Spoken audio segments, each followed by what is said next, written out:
사돈어른. 사돈어른과 함께 몸을 합친 그날 밤 열쇠가 자물쇠에 딱 맞춰지듯 서로가 서로를 조여왔어요. 부산 비즈니스 호텔 22층 2207호실 저녁 10시가 조금 넘은 시간이었어요. 그날 밤 10시 저희가 탄 부산의 그 호텔 엘리베이터는 단순히 22층으로만 향하는 기계가 아니었습니다. 25년 동안 외로움으로 굳게 닫혔던 제 마음을 여는 단 30초짜리 운명의 문이었죠. 22층 2207호실 문을 열기도 전에 그는 이미 끓어오르는 감정을 주체하지 못했어요. 복도의 차가운 벽이 그의 뜨거운 체온에 맞닿았고 거친 손은 더 이상 사돈이 아닌 남자로서 저를 탐했습니다. 이러면 안 되는데. 이성적으로 속삭였지만 그분의 입술이 닿는 순간 제 안에 잠자던 모든 욕망이 퍼즐처럼 꽉 맞춰지며 폭발했습니다. 그 순간 저희는 사돈이 아닌 세상 가장 간절한 연인이었죠. 여러분, 이 금지된 인연이 어떻게 저희 50대 삶을 뒤흔들었는지 궁금하지 않으신가요? 제 사연을 듣고 계신 곳을 댓글로 알려주세요. 여러분의 응원과 공감이 저의 용기랍니다. 그럼 저희의 비밀 이야기를 계속 이어가 볼게요. 안녕하세요, 여러분. 저는 전북 전주에서 작은 영어 학원을 운영하고 있는 장혜원이라고 합니다. 56세, 적지 않은 나이죠. 이 나이에 제 삶을 돌아보니 어쩌다 이렇게 조용하고 단조로운 일상이 되었나 씁쓸한 깨달음이 찾아오더군요. 제 삶은 사실 제 것이 아니었던 시간이 길었어요. 29, 한창 꿈 많고 뜨거워야 할 시기에 조카 윤재가 제 품에 안겨왔거든요. 친오빠 부부에게 예상치 못한 큰 시련이 닥치면서 갓난아기였던 윤재를 제가 맡아 키우게 되었습니다. 당시엔 무슨 정신으로 그 결정을 내렸는지 모르겠어요. 그저 나라도 아니면 이 아이는 어떡하지? 라는 생각뿐이었죠. 제 젊은 시절 29의 장혜원은 뜨거운 연애나 화려한 꿈 대신 분유 냄새와 기저귀 그리고 학원 책상에서 밤새도록 쌓아 올린 영어 교재 더미 속에서 살았습니다. 전주의 작은 학원에서 아이들을 가르치고 집에 돌아오면 어린 윤재를 돌보는 일이 제 하루의 전부였죠. 연애, 결혼, 그런 단어들은 제 인생의 사전에서 이미 삭제된 지 오래였습니다. 솔직히 말하면 생각할 여유조차 없었어요. 윤재가 아프면 가슴이 덜컥 내려앉았고 학원 운영이 힘들 땐 혼자 눈물 짓기도 했지만 윤재가 맑게 웃으며 고모, 사랑해요라고 말할 때마다 저는 이 삶을 선택하길 잘했다고 스스로를 다독였습니다. 그렇게 25년이 흘러버렸습니다. 윤재는 훌륭하게 자라 지금은 서울 강남의 유명 고등학교에서 수학 선생님으로 일하고 있어요. 제가 영어 교사를 꿈꿨던 것처럼 윤재는 수학 교사가 되었죠. 최선을 다해 한 아이를 키워낸 결실이었지만 그와 동시에 제 청춘과 여성으로서의 삶은 통째로 희생되었다는 사실을 부정할 수 없었습니다. 학원은 번창했고 경제적인 안정도 얻었지만 문을 닫고 집에 돌아와 혼자 저녁을 먹을 때면 방을 가득 채우는 적막함이 저를 짓눌렀어요. 텔레비전에서 흘러나오는 드라마 속 연인들의 키스 장면에도 가슴이 두근거리는 제 자신이 낯설었죠. 이러면 안 돼, 정신 차려야지 하고 스스로를 다잡았지만 50대 중반, 여자로서의 제 삶은 너무나 오랫동안 닫혀 있었던 거예요. 하지만 윤재가 제게 늘 말했어요. 고모, 이제 고모도 행복해야 해.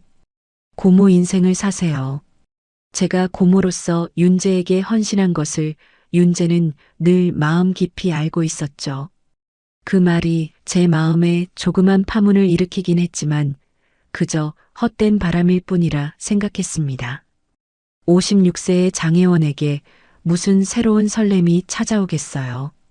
제 삶이 윤재 중심으로 돌아가던 그 조용한 궤도에 예상치 못한 큰 별이 떨어질 줄은 꿈에도 몰랐습니다. 바로 다음 주 윤재가 결혼할 예비 며느리 지순애와 첫 상견례가 잡혔거든요. 그날 저는 그 사람을 만나게 됩니다. 제 삶의 적막함을 단숨에 깨고 들어온, 제 모든 것을 뒤흔들어 놓을 딱 한 사람을요. 다음 이야기에서 잊었던 심장의 두근거림을 되찾게 해준 그 사람과의 첫 만남에 대해 이야기해 드릴게요. 상견례 날. 저는 평소 입지 않던 단정한 네이비 원피스에 옅은 화장을 하고 나섰습니다. 가슴은 왠지 모르게 계속 두근거렸어요. 긴장감이었을까요? 아니면 무의식 속의 기대였을까요? 한정식집 프라이빗 룸. 윤재와 지수가 먼저 와 있었고 제가 문을 열고 들어서자 곧 지수의 아버님, 바로 노강현 60이라는 분이 자리에서 일어나 저를 맞으셨습니다. 안녕하세요. 제가 인사를 건네자 그분이 자리에서 일어나 저를 맞으셨어요. 키는 훤칠하셨고 깔끔한 회색 정장을 입고 계셨죠. 저는 순간 숨을 멈췄습니다. 나이는 지긋했지만 그분에게서 풍기는 분위기는 형언할 수 없는 부드러움과 단단함이 공존하고 있었거든요. 부드러운 중저음의 목소리는 귀를 감쌌지만 저를 바라보는 눈빛은 흔들림 없이 깊었습니다. 노강현입니다. 만나 뵙게 되어 반갑습니다. 그분이 먼저 손을 내밀었습니다. 저도 떨리는 손으로 그분의 손을 잡았어요. 장혜원입니다. 악수? 그 짧은 순간 저는 제 손바닥에 느껴지는 온기와 거친 촉감을 잊을 수 없었습니다. 목수일을 하신다고 들었는데 굳은 살이 박힌 거친 손이었지만 그 손에서 느껴지는 따뜻함이 제 가슴에 단숨에 파고들었습니다.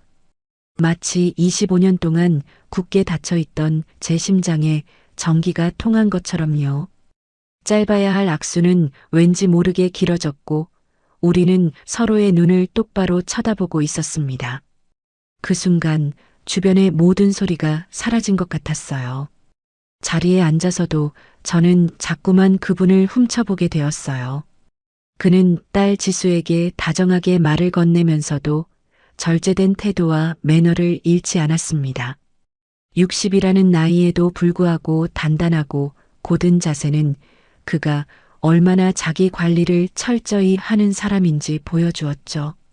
사부인께서는 학원을 운영하신다고 들었습니다. 대단하십니다. 광현 씨가 차분하게 물었습니다. 아닙니다. 먹고 살려다 보니 그렇게 되었죠. 제가 어색하게 웃자 그분도 따라 웃으셨어요. 입꼬리가 살짝 올라가는 그 모습이 어찌나 멋있던지. 식사가 진행되는 내내 대화는 아이들의 결혼 준비, 예식장, 혼수 이야기 등 지극히 상식적인 주제들로 오갔습니다. 하지만 저는 그 대화에 온전히 집중할 수 없었어요. 자꾸만 그분의 목소리에 귀 기울이게 되고 물잔을 드는 손동작 하나하나에 시선이 머물렀습니다. 56년 평생 남자를 이렇게 의식해 본 적이 있었던가요? 아니, 애초에 그런 감정 자체를 잊고 살았습니다. 테이블 아래에서 우연히 다리가 살짝 부딪혔을 때 저는 깜짝 놀라 움츠렸고 광현 씨는 죄송합니다. 하고 아주 작게 속삭이셨어요. 얼굴이 화끈 달아오르는 동시에 제 안에서 억누를 수 없는 강렬한 끌림이 솟아오르는 것을 느꼈습니다. 이러면 안 돼. 저분은 사돈 어른이 되실 분이야. 하고 몇 번이고 스스로에게 경고했지만 이미 제 심장은 걷잡을 수 없는 방향으로 뛰고 있었습니다. 상견례는 무사히 끝났습니다. 헤어지기 직전 광현 씨와 저는 다시 한번 짧게 눈이 마주쳤는데 그 짧은 순간 저는 그분의 눈빛 속에서 저와 비슷한 혼란과 미묘한 감정을 읽어낸 것 같았습니다. 제가 너무나 오랫동안 숨겨왔던 여자로서의 외로움 같은 것을 말이에요. 집으로 돌아오는 내내 저는 혼란스러웠습니다. 노강현이라는 세 글자, 그분이 건넨 따뜻한 손의 감촉, 중저음의 목소리, 이 모든 것이 제 머릿속을 떠나지 않았죠. 이 감정은 뭐죠?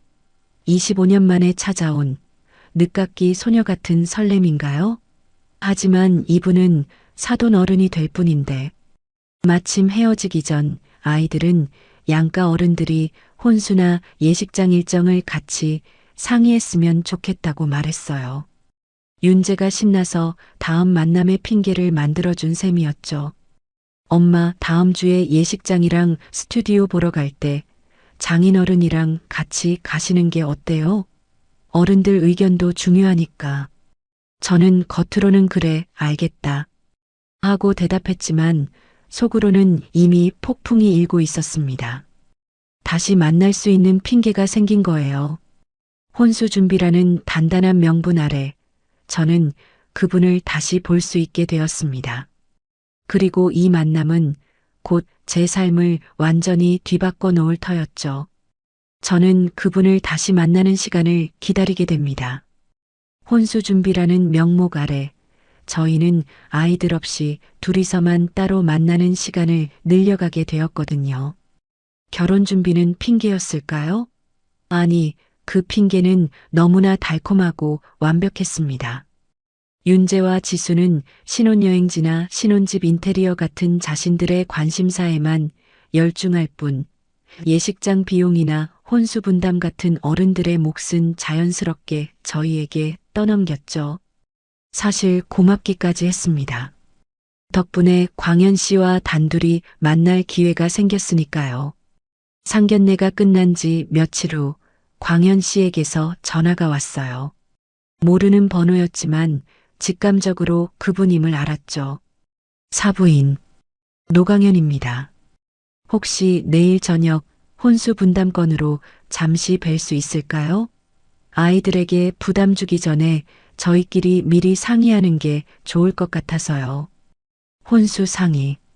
지극히 합리적인 명분이었지만 제 심장은 요동쳤습니다. 혼수는 보통 나중에 정리해도 되는 건데 이렇게 급하게 보자고? 핑계라는 걸 알면서도 싫지 않았어요. 아니, 오히려 설렜습니다. 그렇게 저희는 일주일에 한두 번씩 만나기 시작했습니다. 처음에는 강남의 조용한 한정식집이나 일식집에서 만났어요. 목적은 분명히 혼수였지만 대화는 자꾸만 곁길로 샜습니다. 학원 운영하시는 거 정말 대단하세요. 저는 서연이 엄마 돌아가시고 혼자 목수 일만 했는데 광현 씨도 혼자 따님 훌륭하게 키우셨잖아요. 저도 윤재 키우느라 정신없어서 다른 생각할 틈이 없었죠. 우리는 각자의 외로움, 아이들을 키우며 겪었던 고충, 그리고 평생 혼자였던 삶의 고독을 나누었습니다. 광현 씨의 낮고 차분한 목소리는 제 귀에 맴돌았고 저는 저도 모르게 그분에게 시선이 가고 있었습니다. 그분이 물잔을 들 때, 고개를 끄덕일 때, 심지어 냅킨을 만지작거릴 때조차 제 신경은 온통 그분에게 집중되어 있었죠. 단정한 회색 셔츠기 사이로 보이는 광현 씨의 목선이나 맞춤 가구를 만들며 단련된 듯한 탄탄한 팔뚝에 무심코 시선이 머물 때면 저는 화들짝 놀라 시선을 거두곤 했습니다. 장혜원, 정신 차려. 지금 뭐 하는 거야? 당신은 50대 중반의 학원 원장이야. 저분은 곧 사돈 어른이 될 사람이고. 하지만 통제는 불가능했어요. 광현 씨의 문자 하나, 오늘 밤 편히 쉬세요라는 짧은 안부 인사 하나에도 제 감정은 걷잡을 수 없이 흔들렸습니다. 문자가 올 때마다 손이 떨렸고 답장 하나를 보내기 위해 수십 번을 고쳤었죠. 25년 동안 잊고 살았던 소녀적인 설렘이 제 안에서 꿈틀거리며 깨어나는 것을 느꼈습니다. 어느 날 예식장 답사를 핑계로 주말 오후에 만났습니다. 아이들은 또다시 저희는 다른 일정이 있어서요. 엄마 아빠가 미리 보고 사진 찍어 보내주세요. 하며 쏙 빠져나갔죠. 둘만 웨딩홀 로비에 남겨졌을 때 광현 씨가 작게 웃으셨습니다. 아이들이 저희가 더 친해지길 바라는 것 같습니다. 그러게요. 완전히 작당이라도 한 것 같아요. 저도 웃었습니다. 이젠 둘이 따로 만나는 일이 더 자연스러웠어요. 웨딩홀 플래너가 친절하게 안내하며 저희 둘을 보더니 두 분 혹시 결혼하시는 건 아니시죠? 너무 잘 어울리셔서요. 라고 농담을 건넸습니다. 얼굴이 화끈거렸지만 왠지 모르게 기분이 좋았습니다. 광현 씨도 당황하셨지만 얼굴에 미소를 감추지 못하셨죠. 홀을 돌아볼 때 광현 씨는 제 옆에 바짝 붙어 걸으셨고 어깨가 스칠 때마다 숨을 멈춰야 했습니다. 그럴 때마다 저도 모르게 더 가까워지고 싶다는 충동과 도망쳐야 한다는 이성 사이에서 갈등했죠. 그렇게 둘만의 시간이 늘어갈수록 그분을 향한 제 감정은 호감이라는 단어로는 설명할 수 없을 만큼 깊어지고 있었습니다. 마치 저만 몰랐을 뿐 제 안에는 오랫동안 이 감정을 담아둘 빈자리가 준비되어 있었던 것처럼요. 저는 매일 밤 천장을 보며 광현 씨의 모습을 떠올렸고 왜 이 감정이 이 시점에 하필이면 사돈 어른에게 찾아왔는지 혼란스러웠습니다. 이 감정을 어떻게 해야 할까요? 부정하고 덮어두어야 할까요? 아니면 50대의 늦은 나이에 찾아온 이 위험한 설렘에 몸을 맡겨야 할까요?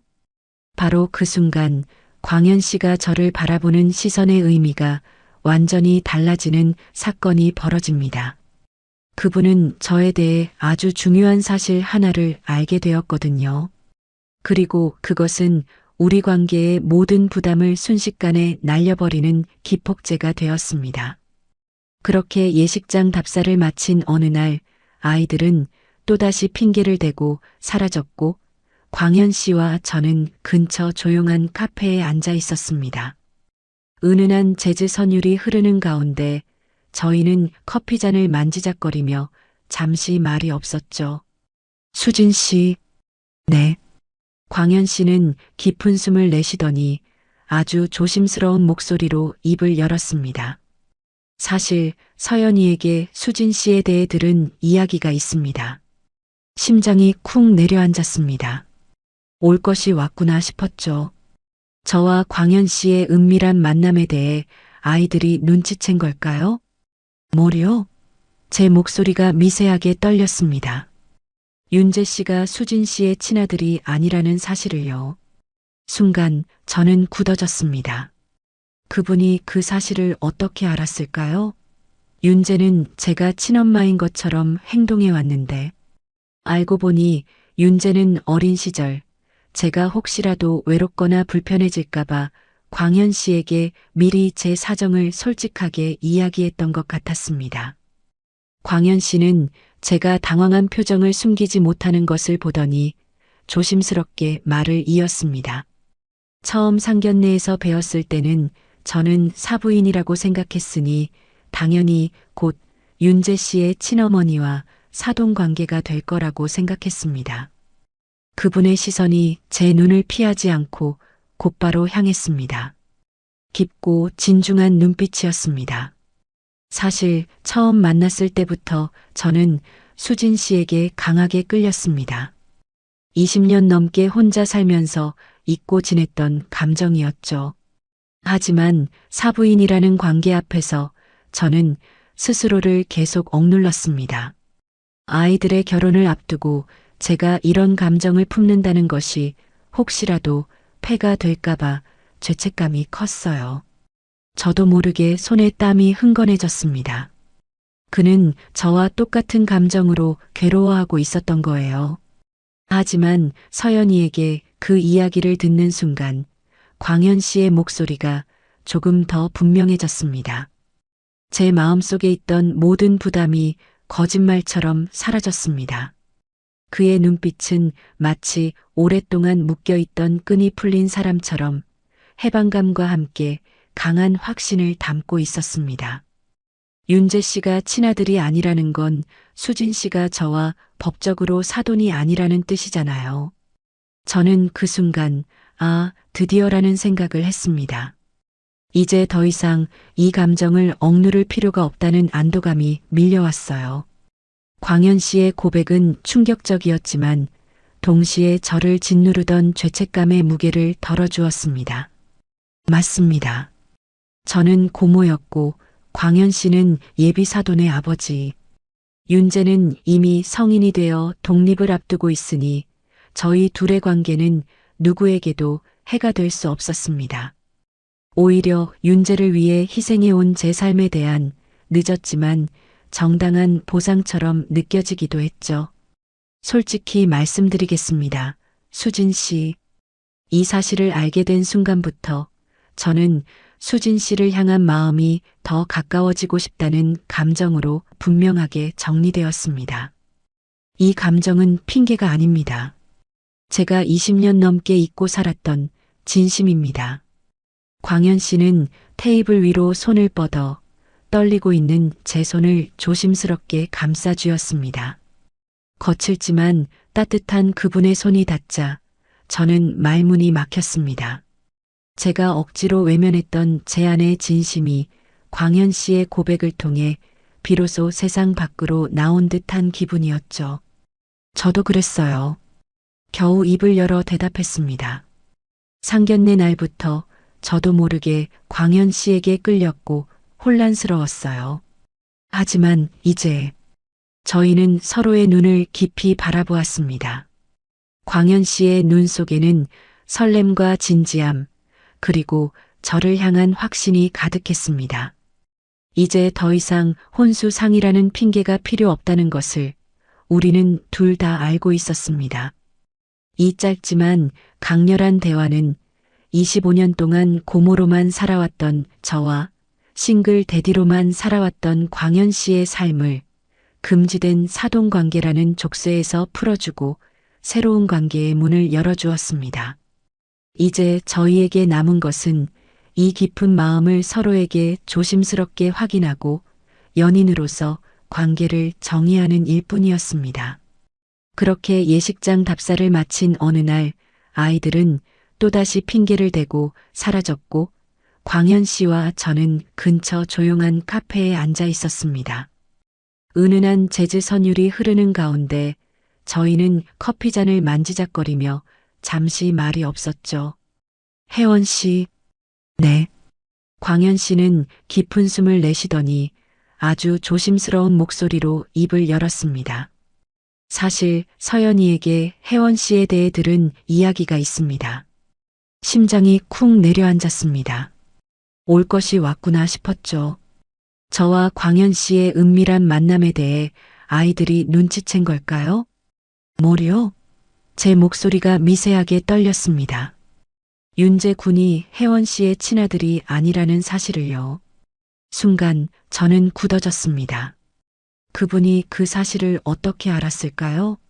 윤재는 제가 친엄마인 것처럼 행동해 왔는데 알고 보니 윤재는 어린 시절 제가 혹시라도 외롭거나 불편해질까봐 광현 씨에게 미리 제 사정을 솔직하게 이야기했던 것 같았습니다. 광현 씨는 제가 당황한 표정을 숨기지 못하는 것을 보더니 조심스럽게 말을 이었습니다. 처음 상견례에서 뵈었을 때는 저는 사부인이라고 생각했으니 당연히 곧 윤재 군의 친어머니와 사돈 관계가 될 거라고 생각했습니다. 그분의 시선이 제 눈을 피하지 않고 곧바로 향했습니다. 깊고 진중한 눈빛이었습니다. 사실 처음 만났을 때부터 저는 혜원 씨에게 강하게 끌렸습니다. 20년 넘게 혼자 살면서 잊고 지냈던 감정이었죠. 하지만 사부인이라는 관계 앞에서 저는 스스로를 계속 억눌렀습니다. 아이들의 결혼을 앞두고 제가 이런 감정을 품는다는 것이 혹시라도 폐가 될까봐 죄책감이 컸어요. 저도 모르게 손에 땀이 흥건해졌습니다. 그는 저와 똑같은 감정으로 괴로워하고 있었던 거예요. 하지만 서연이에게 그 이야기를 듣는 순간 광현 씨의 목소리가 조금 더 분명해졌습니다. 제 마음속에 있던 모든 부담이 거짓말처럼 사라졌습니다. 그의 눈빛은 마치 오랫동안 묶여있던 끈이 풀린 사람처럼 해방감과 함께 강한 확신을 담고 있었습니다. 윤재 군이 친아들이 아니라는 건 혜원 씨가 저와 법적으로 사돈이 아니라는 뜻이잖아요. 저는 그 순간, 드디어라는 생각을 했습니다. 이제 더 이상 이 감정을 억누를 필요가 없다는 안도감이 밀려왔어요. 광현 씨의 고백은 충격적이었지만 동시에 저를 짓누르던 죄책감의 무게를 덜어주었습니다. 맞습니다. 저는 고모였고 광현 씨는 예비 사돈의 아버지. 윤재는 이미 성인이 되어 독립을 앞두고 있으니 저희 둘의 관계는 누구에게도 해가 될 수 없었습니다. 오히려 윤재를 위해 희생해온 제 삶에 대한 늦었지만 정당한 보상처럼 느껴지기도 했죠. 솔직히 말씀드리겠습니다. 혜원 씨. 이 사실을 알게 된 순간부터 저는 혜원 씨를 향한 마음이 더 가까워지고 싶다는 감정으로 분명하게 정리되었습니다. 이 감정은 핑계가 아닙니다. 제가 20년 넘게 잊고 살았던 진심입니다. 광현 씨는 테이블 위로 손을 뻗어 떨리고 있는 제 손을 조심스럽게 감싸주었습니다. 거칠지만 따뜻한 그분의 손이 닿자 저는 말문이 막혔습니다. 제가 억지로 외면했던 제 안의 진심이 광현 씨의 고백을 통해 비로소 세상 밖으로 나온 듯한 기분이었죠. 저도 그랬어요. 겨우 입을 열어 대답했습니다. 상견례 날부터 저도 모르게 광현 씨에게 끌렸고 혼란스러웠어요. 하지만 이제 저희는 서로의 눈을 깊이 바라보았습니다. 광현 씨의 눈 속에는 설렘과 진지함, 그리고 저를 향한 확신이 가득했습니다. 이제 더 이상 혼수상이라는 핑계가 필요 없다는 것을 우리는 둘 다 알고 있었습니다. 이 짧지만 강렬한 대화는 25년 동안 고모로만 살아왔던 저와 싱글 대디로만 살아왔던 광현 씨의 삶을 금지된 사돈 관계라는 족쇄에서 풀어주고 새로운 관계의 문을 열어주었습니다. 이제 저희에게 남은 것은 이 깊은 마음을 서로에게 조심스럽게 확인하고 연인으로서 관계를 정의하는 일뿐이었습니다. 두 사람 모두 오랫동안 닫혀있던 마음의 문을 열 준비가 되어 있다는 것을 우리는 눈빛만으로도 이미 알고 있었습니다. 혜원 씨, 저 너무 급했나요? 광현 씨가 카페 테이블 위에서 제 손을 여전히 감싸쥔 채 물었습니다. 아니요. 저도 그래요. 단지 이 감정이 너무 오랜만이라 어떻게 해야 할지 모르겠어요. 저희는 서로의 눈을 바라보며 조심스럽게 마음의 속도를 맞추기 시작했습니다. 두 사람 모두 아이들의 결혼을 위해 헌신하며 스스로의 삶을 닫아두었던 세월이 너무 길었기에 이 새로운 감정이 현실인지 꿈인지 확인하는 과정이 필요했죠. 저는 혜원 씨를 정말 많이 생각했습니다. 상견례 날부터요. 처음 느껴보는 감정이었고 그래서 더 힘들었습니다. 광현 씨는 솔직하게 자신의 혼란을 털어놓았습니다. 저도 마찬가지였어요. 학원 끝나고 혼자 집에 돌아올 때 천장을 보며 광현 씨를 떠올리는 제 자신이 낯설었습니다. 윤재 키우느라 잊고 살았던 어쩌면 제 안에 깊이 잠들어 있던 감정이 광현 씨를 만나 깨어난 것 같아요. 대화는 깊어지고 또 깊어졌습니다. 우리는 서로의 진심을 확인했고 이미 두 사람의 마음은 한참 전부터 깊어져 있었다는 사실을 인정할 수밖에 없었습니다. 혼수상이라는 핑계 아래 만났던 수많은 시간이 단순한 만남이 아니었음을, 그 안에 서로를 탐색하고 그리워했던 감정이 숨어 있었음을 깨달았죠. 혜원 씨, 우리 이제 연인처럼 시작해봐도 될까요? 천천히 조심스럽게요. 광현 씨가 제 손을 더욱 단단하게 쥐며 물었습니다. 그의 목소리는 떨리고 있었지만 눈빛은 흔들림 없는 확신을 담고 있었습니다. 저는 고개를 끄덕이는 대신 그분의 손을 마주 잡았습니다. 말이 필요 없었습니다. 이미 저희의 관계는 그 조심스러운 고백과 동시에 자연스럽게 연인 같은 분위기로 전환되었으니까요. 카페 문을 열고 밖으로 나왔을 때 저희는 나란히 걸었습니다. 더 이상 어깨가 스칠까봐 신경 쓰지 않았습니다. 이미 광현 씨는 제 손을 잡고 있었으니까요. 그의 손은 제 손보다 한참 컸고 따뜻했으며 제가 25년 동안 꿈꿔왔던 든든한 안식처처럼 느껴졌습니다. 이제는 핑계대지 않고 보고 싶으면 봐도 되는 거죠? 제가 장난스럽게 물었습니다. 광현 씨는 크게 웃으셨습니다. 당연하죠. 매일 볼 수도 있습니다. 저희는 그날 마치 20대 연인들처럼 함께 저녁 식사를 하고 강변을 걸었습니다. 헤어질 시간이 되어서야 비로소 현실로 돌아왔죠. 광현 씨는 저를 집 앞까지 바래다 주었고 차에서 내리는 제게 오늘 최고였습니다. 내일 전화드릴게요. 하고 속삭였습니다. 그날 밤 저는 침대에 누워 잠이 오지 않았습니다. 50대의 늦은 나이에 연애를 시작한다는 설렘과 동시에 이 소중한 감정을 지켜나가고 싶다는 간절함이 뒤섞였죠. 이제 저희는 더 이상 사돈이 아니라 서로에게 의지하고 마음을 터놓을 수 있는 가장 가까운 사람이 되었습니다. 아이들의 결혼 준비는 여전히 진행 중이었고 그것은 이제 저희의 관계를 더욱 깊어지게 만드는 축복이 되었습니다. 저희는 이제 연인으로서 아이들의 식장 답사와 웨딩 촬영지 방문 같은 공식적인 일정을 함께하게 됩니다. 저희에게는 아이들의 결혼 준비라는 공식적인 핑계가 여전히 남아 있었습니다.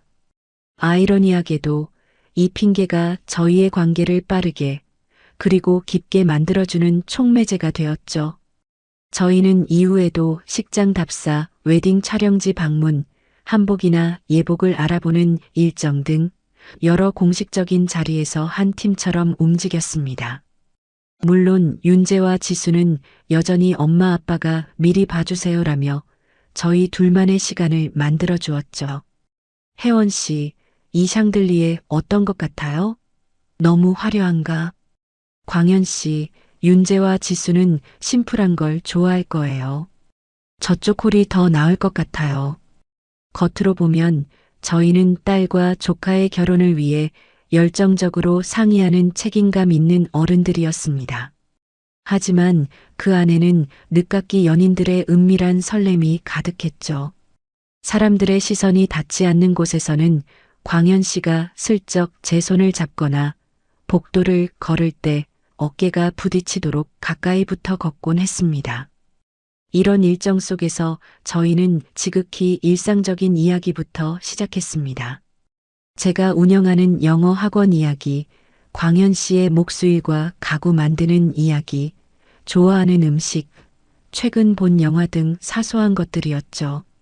하지만 이런 평범한 대화 속에서 저희는 서로의 성격과 취향을 깊이 이해하게 되었습니다. 혜원 씨는 언제나 차분하고 이성적이시네요.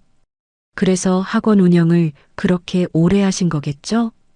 광현 씨는 겉으론 단단해 보이지만 속은 정말 섬세하고 따뜻하신 것 같아요. 만드시는 가구처럼요. 대화가 깊어지면서 저희는 오래 숨겨진 외로움에 대해서도 나누기 시작했습니다. 아이를 위해 희생하며 겪었던 고독, 밤에 홀로 누워 천장을 바라보며 느꼈던 적막함, 그리고 여자나 남자이기 이전에 부모로서의 역할에 갇혀버렸던 지난 세월에 대한 회한까지. 윤재를 키울 때 사실 저는 단 한순간도 제가 엄마가 아니라는 걸 잊지 않았어요. 그래서 더 완벽해야 한다고, 더 희생해야 한다고 저를 채찍질했죠. 제가 눈물을 글썽이며 고백했을 때 광현 씨는 말없이 제 어깨를 감싸 안았습니다. 저도 서연이 엄마를 잃고 난 후 다시는 누군가를 사랑할 수 없을 거라고 생각했어요. 그저 아빠로서 서연이를 잘 키우는 게 제 남은 임무라고 생각했죠. 하지만 밤이 되면 혼자 마시는 술잔이 그 외로움을 채워주진 못하더군요. 서로의 깊은 외로움을 공유하면서 저희는 비로소 동질감을 느꼈습니다. 25년 동안 굳게 닫혀있던 제 마음의 문이 광현 씨의 진솔한 고백 앞에서 서서히 열리는 것을 느꼈죠. 저희는 서로에게 가장 이해받고 싶은 부분을 보여주었고, 광현 씨는 그 외로움을 가장 잘 이해해주는 유일한 사람이 되어갔습니다. 이런 은밀하고도 진지한 만남이 한 달 가까이 이어지면서 저희의 관계는 설렘과 확신으로 가득 찼습니다. 서로에게 말을 놓지는 않았지만 이미 저희는 세상 누구보다 가까운 연인이었습니다. 다만 아직 넘지 못한 선이 있었죠. 바로 저희의 25년 외로움이 폭발할 수 있는 육체적인 사랑이라는 선이었습니다. 매번 헤어질 때마다 광현 씨의 눈빛은 간절했고 저 역시 아쉬움에 발길이 떨어지지 않았습니다. 이 감정을 더 이상 억누를 수 없는 순간이 다가오고 있다는 것을 우리는 둘 다 알고 있었습니다. 그 순간 저희는 모든 조심스러움을 내려놓고 그동안 미뤄왔던 모든 설렘을 터뜨릴 용기를 내기로 합니다. 그날은 토요일 저녁이었습니다. 청담동의 조용한 레스토랑에서 저녁 식사를 마친 후 저희는 한강이 보이는 곳으로 차를 몰았습니다. 초여름의 밤 공기는 후끈했지만 광현 씨와 함께 있다는 사실만으로도 제 온몸은 달아오르는 것 같았죠. 차를 세워두고 강변을 걷는데 광현 씨가 제 손을 꽉 잡았습니다. 평소처럼 슬쩍 잡았다 놓는 정도가 아니라 그의 뜨거운 체온이 제 손 전체를 감싸 안는 듯한 확신의 찬 손길이었어요. 벤치에 나란히 앉아 강 건너 야경을 바라보았습니다. 주변에는 젊은 연인들이 자유롭게 애정을 표현하고 있었죠. 그들의 모습이 부러웠습니다. 저는 25년 동안 억눌러온 제 안의 모든 감정이 폭발할 것 같아 숨을 쉬기 힘들었습니다. 혜원 씨, 광현 씨가 제 어깨에 기대어 있던 머리를 들고 저를 똑바로 마주 보았습니다. 오늘 밤 도저히 혜원 씨를 그냥 집으로 돌려보내고 싶지 않아요. 그분의 목소리는 낮고 떨렸습니다. 저 역시 그분의 간절한 눈빛에서 똑같은 마음을 읽었어요. 그분이 제게 건넨 것은 용기 있는 진심이었죠. 저도 광현 씨를 더 이상 억누를 수 없어요. 제가 겨우 대답하자 광현 씨는 제 손을 더욱 강하게 잡아당겼습니다. 저에게 진심을 보여주세요. 제가 20년 넘게 기다려온 혜원 씨의 진짜 마음을요. 순간 저희는 모든 조심스러움과 세상의 시선, 그리고 사돈관계라는 허울을 완전히 벗어던졌습니다. 50대의 신중함 대신 청춘의 뜨거운 본능만이 남았죠. 광현 씨가 제 얼굴을 감싸 안고 깊게 입을 맞추어 왔습니다. 벤치 위에서 저희의 첫 키스는 너무나 간절하고 또 강렬했습니다. 그동안 미뤄왔던 외로움, 억눌러왔던 여성으로서의 갈망이 한순간에 폭발하는 듯 했죠. 숨이 막힐 정도로 길게 이어진 키스는 저희의 관계가 한층 더 깊어지는 결정적인 순간이었습니다. 그 밤 광현 씨는 저를 호텔로 이끌었습니다.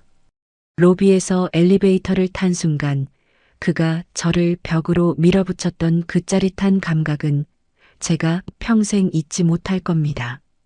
복도로 나와 떨리는 손으로 카드키를 찍고 문을 열었을 때 저희는 더 이상 참지 못했습니다. 문이 닫히는 소리와 동시에 겉으로만 단정했던 저희의 옷들이 현관 바닥에 하나씩 떨어지기 시작했죠. 침대까지 갈 생각도 못했어요. 50년 넘게 살면서 경험해 본 것 중 최고의 설렘이었습니다. 목수일로 단련된 광현 씨의 팔이 제 허벅지를 들어 올렸고 그 거친 숨소리와 낮은 신음소리는 이성이 아닌 순수한 본능만을 일깨웠죠. 오랫동안 참아왔던 갈증이 한순간에 터지는 듯 했습니다.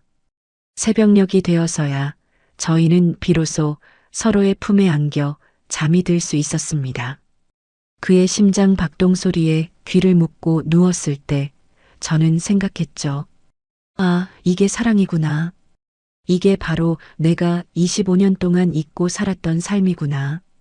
그렇게 저희는 모든 것을 공유하는 연인이 되었습니다.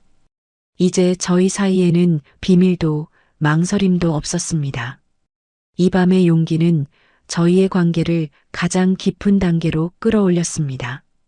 이제 저희의 연애는 더 이상 혼수 준비를 핑계로 한 은밀한 만남이 아니었습니다. 그리고 그 이후 저희의 일상은 완전히 달라졌습니다. 혼수 준비라는 핑계는 더 이상 필요 없었어요. 보고 싶을 때 보고 만나고 싶을 때 만났습니다. 그 결과 저희는 거의 매일 만나며 시간을 보내는 사이가 되었습니다. 제가 학원 수업을 마치는 저녁 7시 무렵 광현 씨는 항상 학원 근처 카페에서 저를 기다리고 있었습니다. 목수일을 마치고 작업복 차림 그대로 달려온 날도 많았어요. 땀 냄새 대신 은은한 나무 향이 났지만 그 모습이 제게는 세상 누구보다 듬직하고 멋있게 느껴졌죠. 혜원 씨, 오늘도 고생했어요. 그분이 건네는 따뜻한 미소와 손길은 제 하루의 고단함을 씻어주는 유일한 보상이었습니다. 저희는 함께 식사하고 산책했습니다. 고급 레스토랑이 아니어도 괜찮았어요. 집 근처의 작은 국밥집에서 소박한 저녁을 함께 하거나 학원 근처의 공원을 손잡고 걷는 것만으로도 충분히 행복했죠. 제가 윤재를 키우느라 포기해야 했던 지극히 일상적이고 평범한 행복을 광현 씨와 함께 채워나가기 시작한 겁니다. 오늘 작업장에서 새로운 원목이 들어왔는데 향이 정말 좋더군요. 광현 씨가 그의 일상을 공유하면 저는 그분의 목수일에 대해 진심으로 궁금해하며 물었습니다. 그럼 그 나무는 어떤 가구가 되는 거예요? 오늘 학원에서 학생들이 시험을 잘 봐서 제가 다 기분이 좋았어요. 제가 학원 이야기를 하면 광현 씨는 제 말을 경청하며 혜원 씨는 역시 타고난 선생님이에요 하고 격려해 주었습니다. 이렇게 서로의 일상을 공유하는 과정은 저희를 더욱 깊게 연결했습니다. 광현 씨는 제가 25년 동안 혼자 짊어져야 했던 삶의 무게와 외로움을 함께 나눠 짊어졌고 저는 그분의 묵묵한 삶 속에서 따뜻한 위안과 활력을 불어넣어 주었습니다. 광현 씨는 제게 가장 편안한 사람이 되었습니다. 학원 일로 힘들거나 윤재와의 관계에서 미묘한 감정의 굴곡이 생겼을 때 저는 가장 먼저 광현 씨에게 달려가 마음을 털어놓았습니다. 그는 조언보다는 묵묵한 지지와 따뜻한 포옹으로 저를 안아주었죠. 그 품은 넓었고 단단했습니다. 혜원 씨, 이제 혜원 씨는 혼자가 아니에요. 그분이 속삭일 때마다 저는 25년의 고독이 녹아내리는 것을 느꼈습니다. 저희의 관계는 주변 사람들의 시선에는 여전히 아이들 결혼 준비로 자주 만나는 예비 사돈처럼 보였을지 모르지만 저희 둘 사이의 공기는 전혀 달랐습니다. 저희는 서로에게 익숙함과 동시에 짜릿한 설렘을 주는 완벽한 균형을 찾아가고 있었죠. 광현 씨의 작업복 주머니에서 제 핸드크림 냄새가 나고 제 학원 책상 위에는 광현 씨가 깎아준 연필이 놓여있는 그런 소소한 일상의 스며듦이 저희를 더욱 강하게 묶어주었습니다. 하지만 이 행복한 변화 속에서도 제 마음 한 구석에는 불안감이 남아 있었습니다. 저희의 관계를 아이들, 특히 윤재와 지수가 어떻게 생각할지 두려웠죠. 저희의 사랑이 혹시라도 아이들의 결혼에 누가 되거나 불필요한 시선을 받게 하지는 않을지 걱정했습니다. 조카 윤재와 예비 며느리 지수는 저희의 은밀한 만남을 눈치채고 있었을까요? 저희의 급변한 모습과 매일 이어진 만남을 보고 어떤 생각을 하고 있었을까요? 제가 걱정했던 것과는 달리 아이들은 저희의 관계에 대해 전혀 예상치 못한 놀랍고도 따뜻한 반응을 보여주었습니다. 광현 씨와 만나는 횟수가 늘고 제 표정이 밝아지고 주말마다 서울로 향하는 일이 잦아지면서 아이들이 눈치채는 것은 시간 문제라고 생각했습니다. 제가 먼저 솔직하게 이야기해야 하나 망설이던 어느 날 윤재가 먼저 제게 다가왔습니다.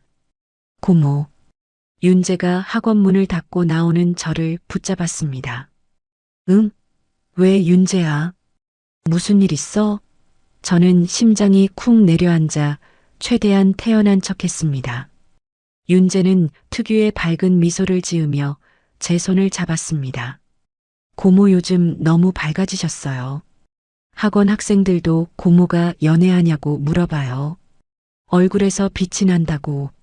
얼굴이 화끈거렸지만 저는 애써 부인하지 않았습니다.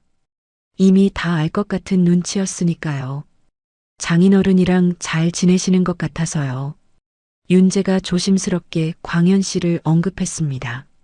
저는 눈을 질끈 감았습니다.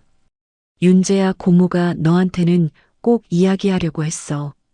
사실은 제 말이 끝나기도 전에 윤재가 저를 꼭 안아주었습니다.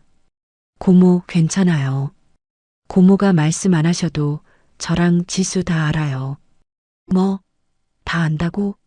제가 놀라서 윤재의 품에서 벗어나자 윤재는 제 두 손을 잡고 눈을 맞췄습니다. 네. 장인어른도 요즘 아빠 같지 않으세요. 매일 콧노래 부르시고 작업장에서 꽃도 들고 오시고 지수도 아빠가 다시 청춘이 된 것 같다고 좋아해요. 윤재는 한참 동안 저를 바라보더니 가장 듣고 싶었던 하지만 감히 기대하지 못했던 말을 꺼냈습니다. 고모, 이제는 고모도 행복해야죠. 그 한마디에 25년 동안 참고 견뎠던 눈물이 쏟아져 내렸습니다.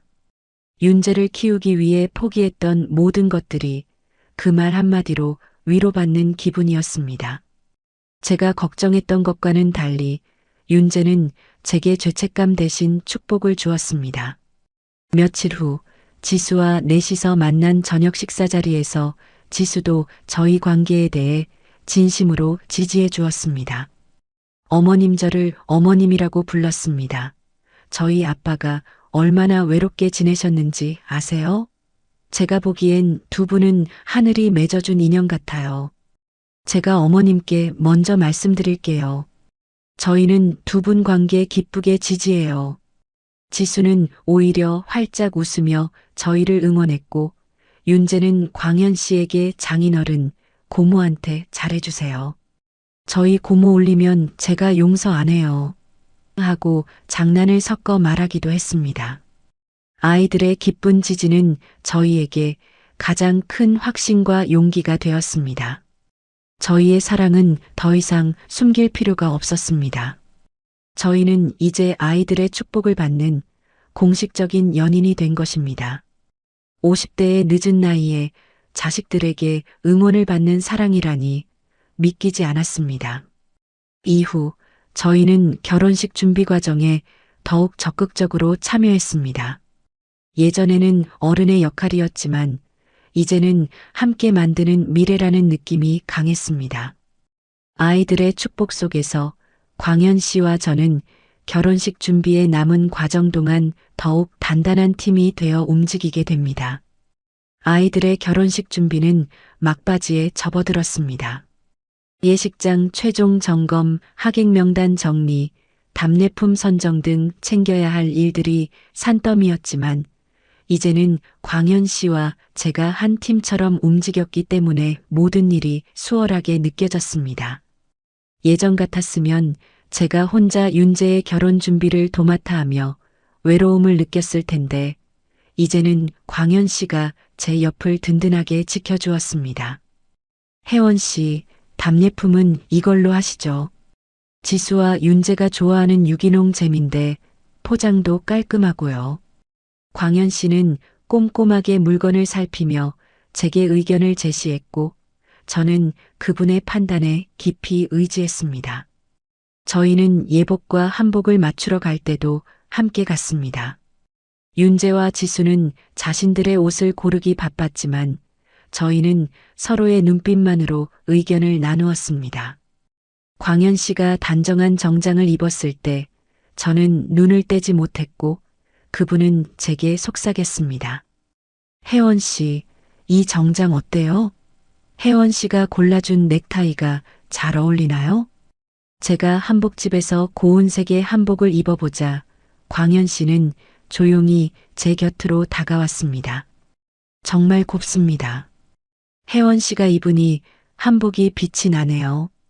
그의 칭찬 한마디는 20대 때도 듣지 못했던 진심 어린 달콤함이었습니다.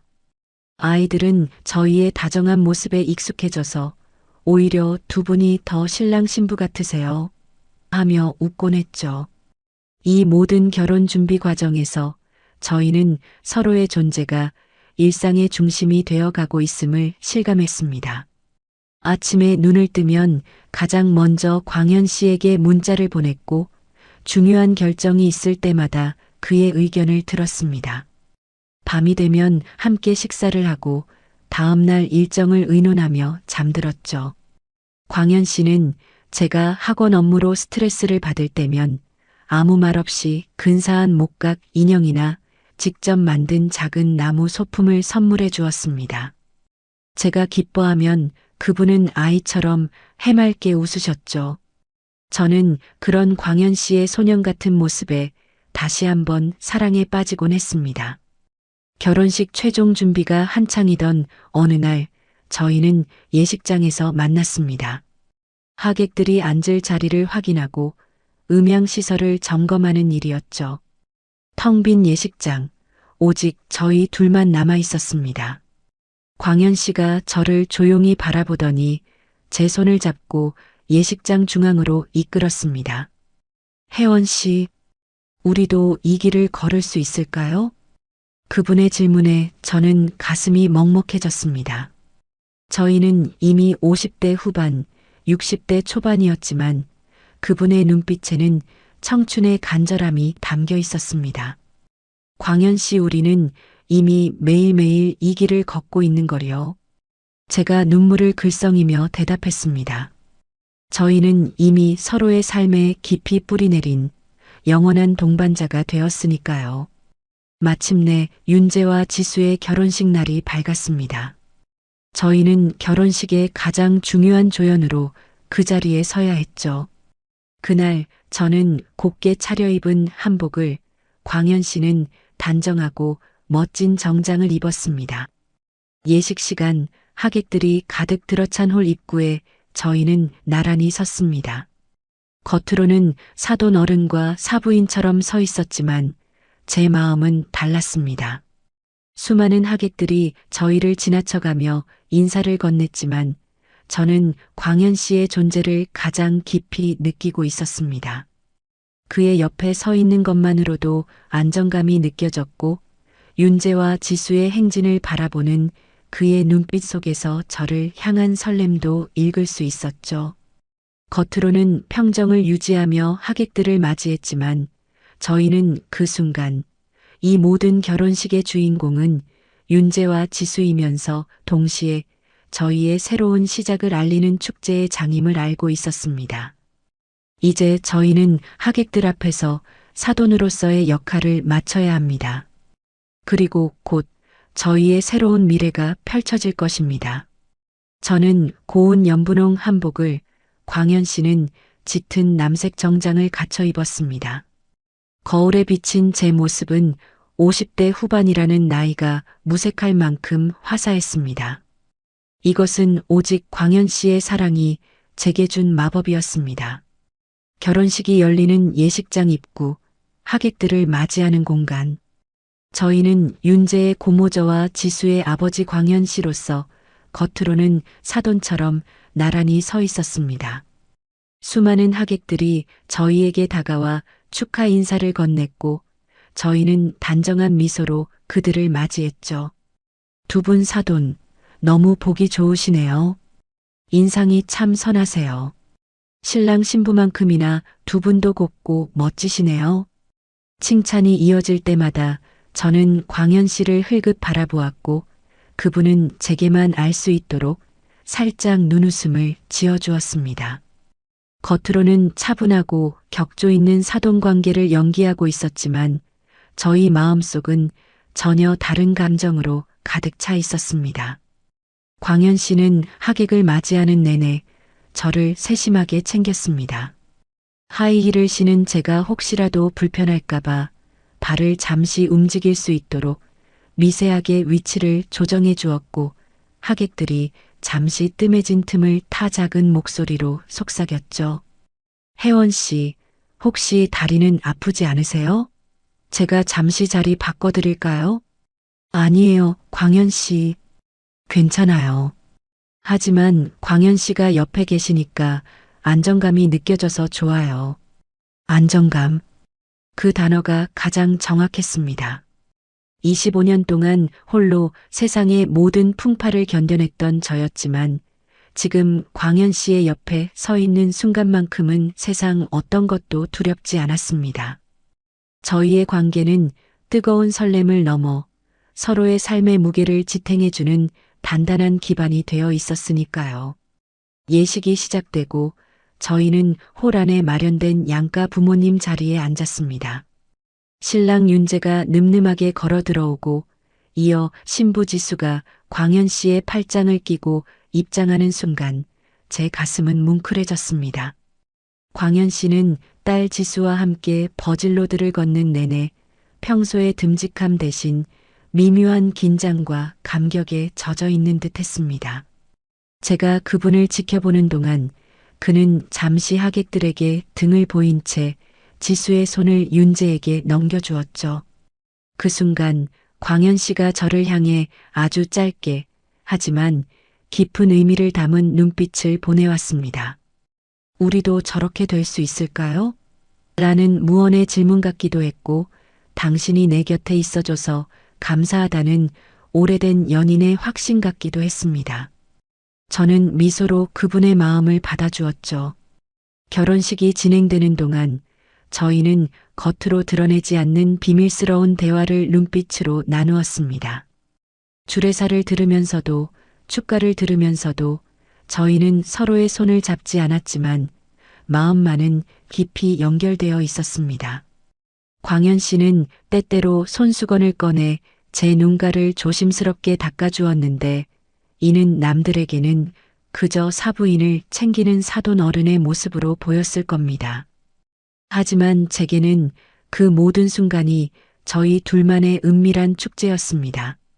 가장 공식적이고 격식을 갖춰야 하는 자리에서 저희는 가장 뜨거운 연인이라는 사실을 확인하고 있었으니까요.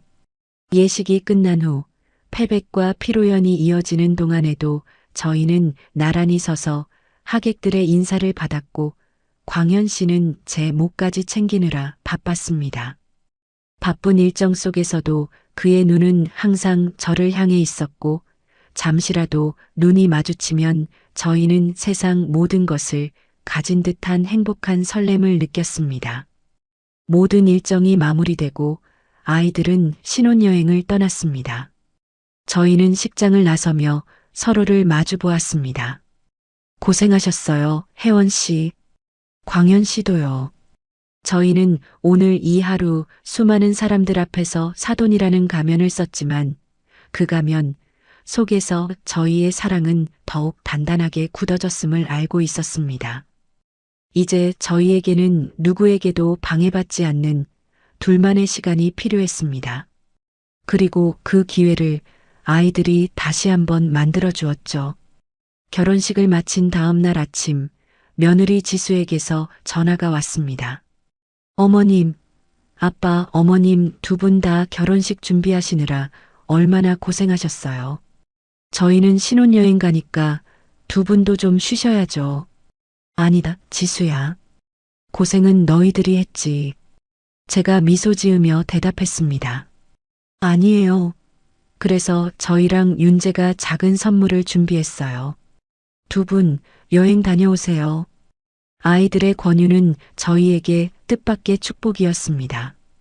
저희가 공식적으로 연인 관계임을 인정하고 마음 편히 둘만의 짧은 여행을 떠날 기회가 생긴 거죠. 지수는 저희에게 호텔 예약까지 완료했다며 꼭 가시라고 재차 당부했습니다. 저희는 아이들이 신혼여행지로 떠난 제주 대신 광현 씨가 조용하고 아름답다고 추천한 여수 바닷가로 향했습니다. 복잡한 곳 대신 오롯이 저희 둘만의 이야기에 집중할 수 있는 곳을 원했어요.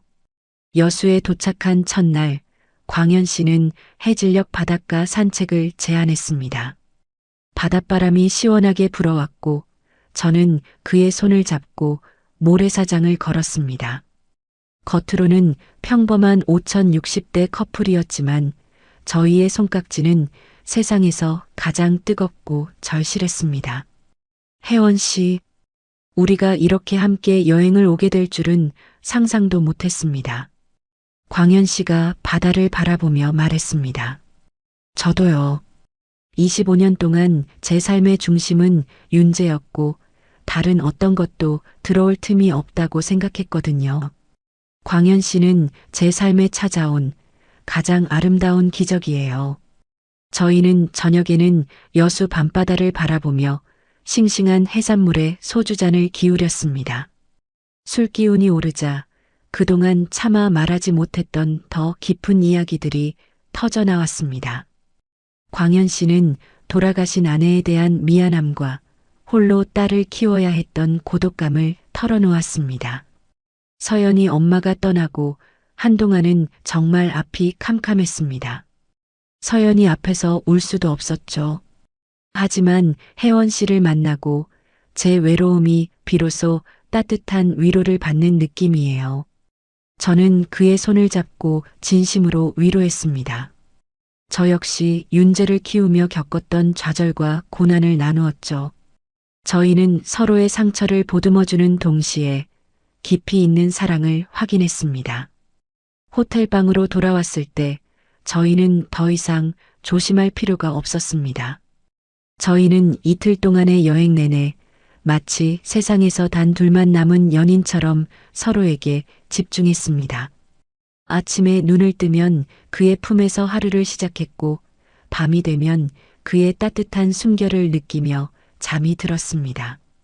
저희는 서로의 삶에 대한 존중과 이해를 바탕으로 육체적인 사랑마저도 가장 자연스럽고 편안한 방식으로 나누었습니다. 여수 여행은 저희의 관계를 더욱 단단하게 만들었습니다. 이제 저희는 단순한 연인이 아니라 서로의 상처를 아는 동반자이자 영원한 안식처였습니다. 여수에서 보낸 이틀은 저희가 25년 동안 잃어버렸던 청춘의 시간을 보상받는 듯 했습니다. 서울로 돌아오는 기차 안에서 광현 씨는 제 손을 놓지 않았습니다. 그의 손을 잡고 창밖을 바라보던 저는 비로소 제 삶의 새로운 문이 활짝 열렸음을 깨달았습니다. 이 여수 여행 이후 저희의 일상은 이전과는 완전히 달라질 수밖에 없었습니다. 저희는 늦은 나이라도 한 사람의 존재가 또 다른 삶의 문을 열어줄 수 있다는 사실을 온몸으로 배우게 되었습니다. 그리고 서울로 돌아온 뒤 저희 두 사람의 일상은 완전히 달라졌습니다.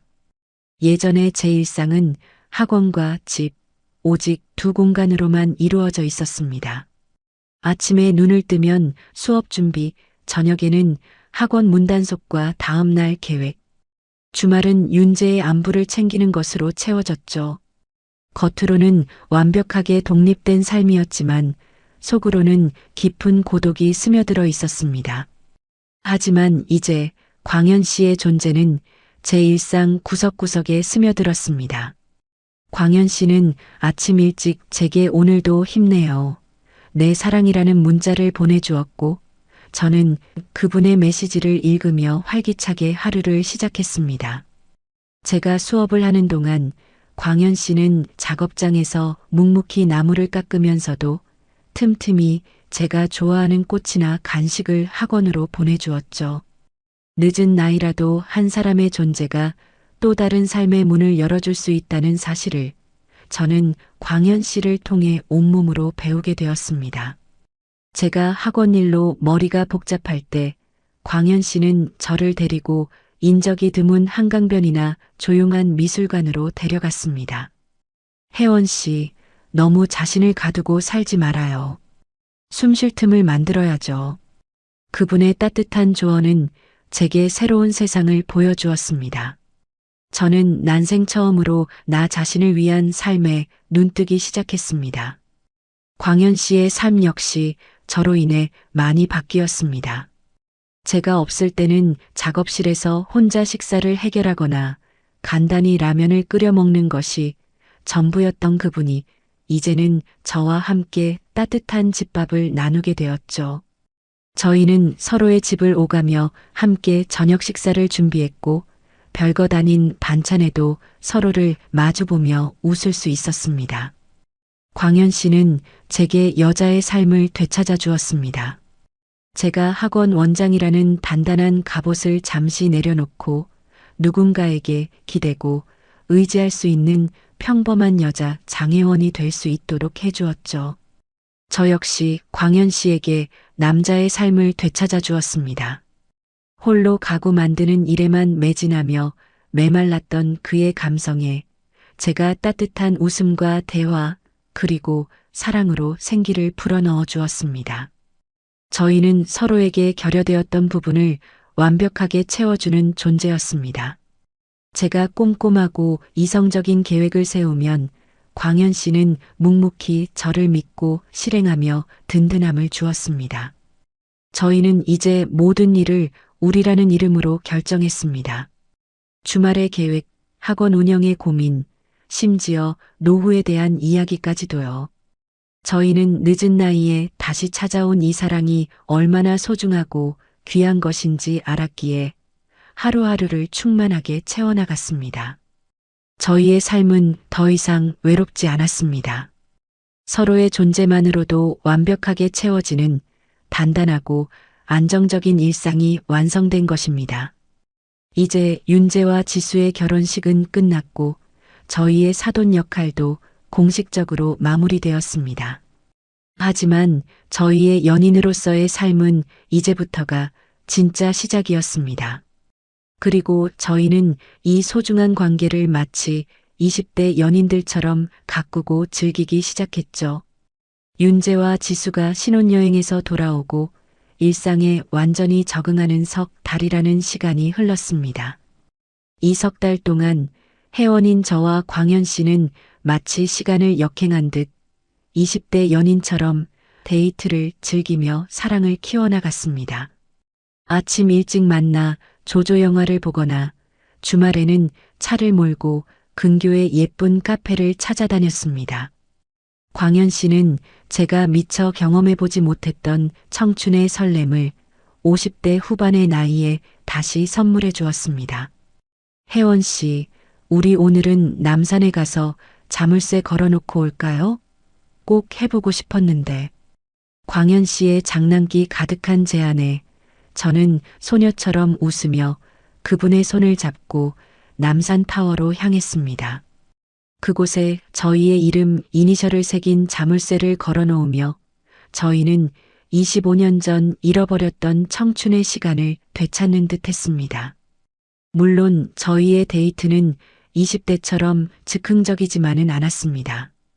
50대의 사랑답게 저희는 따뜻한 관계로 안정적으로 이어졌습니다. 저희는 서로의 빈자리를 채워주는 완벽한 짝이었습니다. 제가 실수로 약속 시간을 착각하면 광현 씨는 한 번도 화내는 일 없이 괜찮아요. 제가 덕분에 혜원 씨를 더 오래 기다릴 수 있었네요.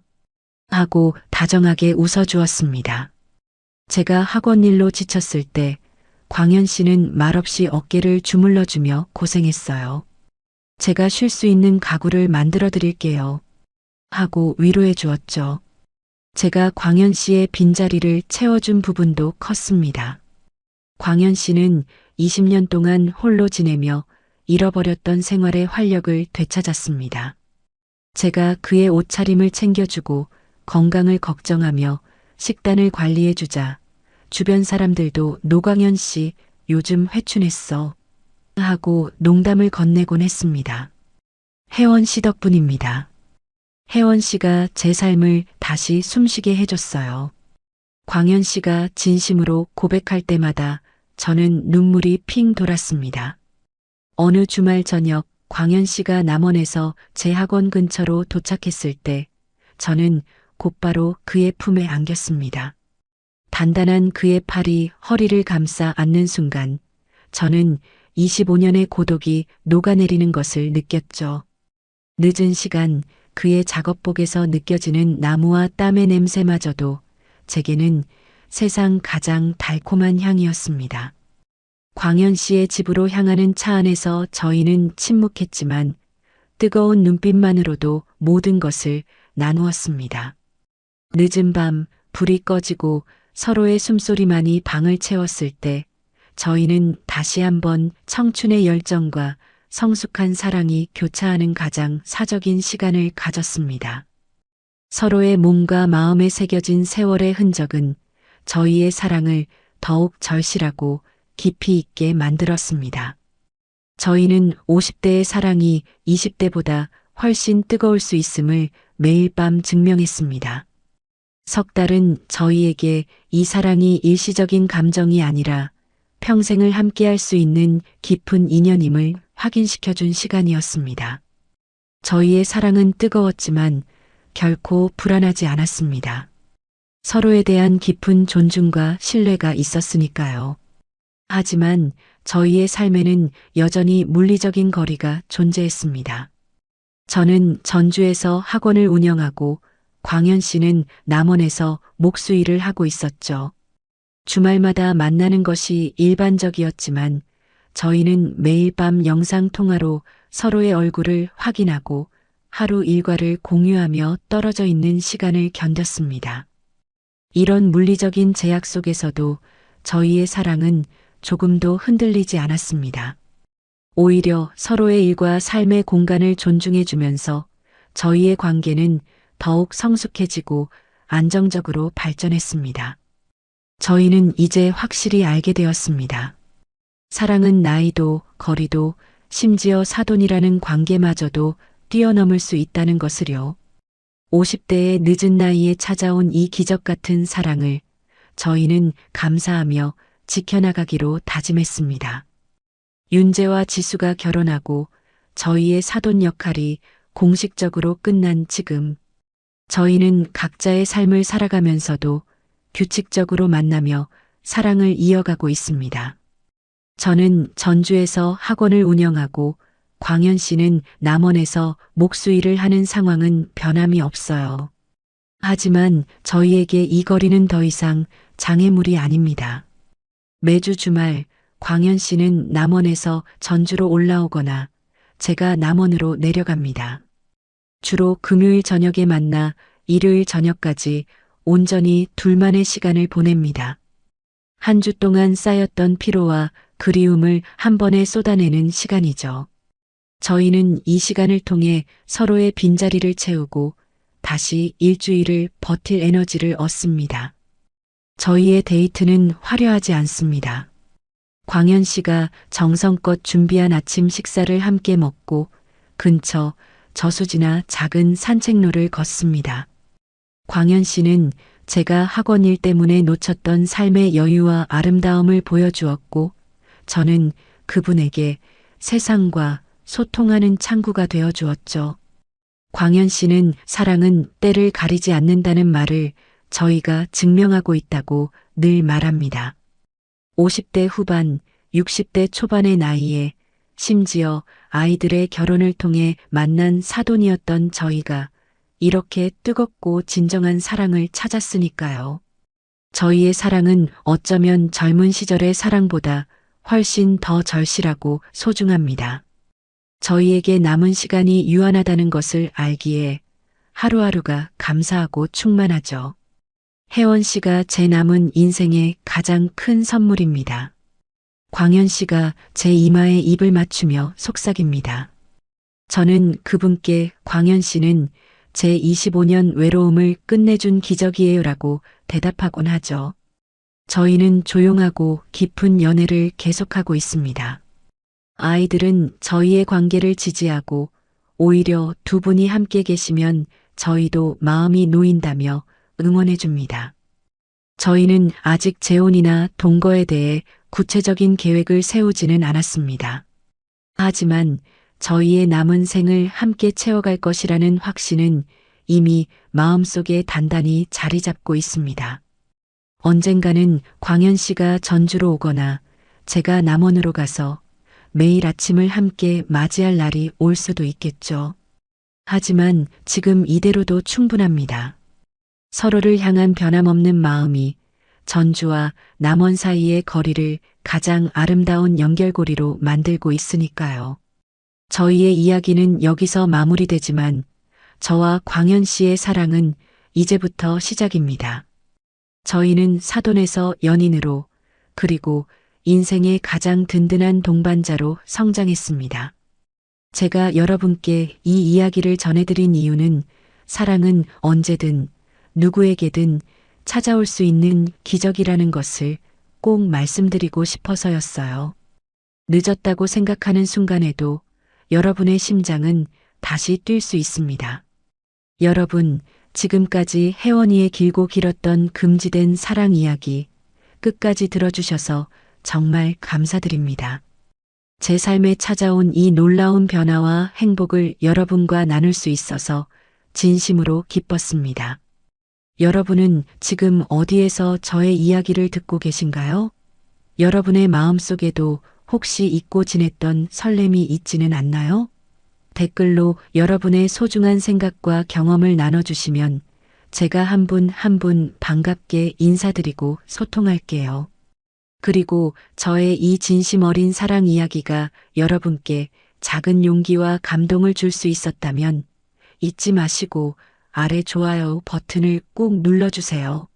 여러분의 좋아요 하나가 제게는 정말 큰 힘이 된답니다. 앞으로도 저희의 행복한 근황을 계속 듣고 싶으시다면 주저하지 마시고 구독과 알림 설정도 부탁드려요. 저희의 사랑이 어떻게 더 깊어지는지 꾸준히 소식 전해드릴게요. 여러분 모두에게도 혜원이와 광현 씨처럼 나이를 초월한 뜨겁고 행복한 사랑이 찾아오기를 진심으로 응원합니다. 감사합니다.